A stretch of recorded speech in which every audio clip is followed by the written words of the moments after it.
Que faire face à des signes de déshydratation?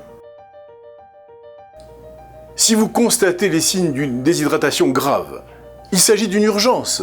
Appelez le 15 depuis un téléphone fixe ou le 112 depuis un téléphone mobile.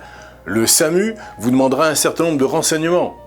Perte de poids, présence de fièvre, circonstances d'apparition des signes de la déshydratation. Et ce, afin d'évaluer le degré de gravité de la déshydratation. En cas de déshydratation jugée grave, la personne est hospitalisée et les pertes en eau et sels minéraux seront compensées par perfusion si nécessaire. Sinon, la personne est adressée à son médecin traitant pour une prise en charge à domicile. Que faire en cas d'urgence? Donc, nous sommes face à une urgence. Vous avez composé le 15 ou le 112. Soyez calme et clair. Donnez votre numéro de téléphone, votre nom et celui de la personne malade. Indiquez le lieu et l'adresse exacte, l'étage et le code d'accès éventuel. Décrivez le plus précisément possible les signes qui vous ont alerté et ne raccrochez pas avant que votre interlocuteur ne vous le demande.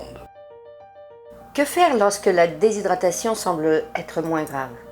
Lorsqu'elle est moins grave, la perte de poids est inférieure à 5% du poids du corps, voici quelques conseils faciles à suivre. Chez l'adulte, allongez la personne, dévêtez-la, rafraîchissez-la et éventez-la et compensez ses pertes en eau et en sel en lui donnant à boire plus que d'habitude, notamment des boissons contenant assez de sucre et de sel, eau sucrée, bouillon de légumes, etc.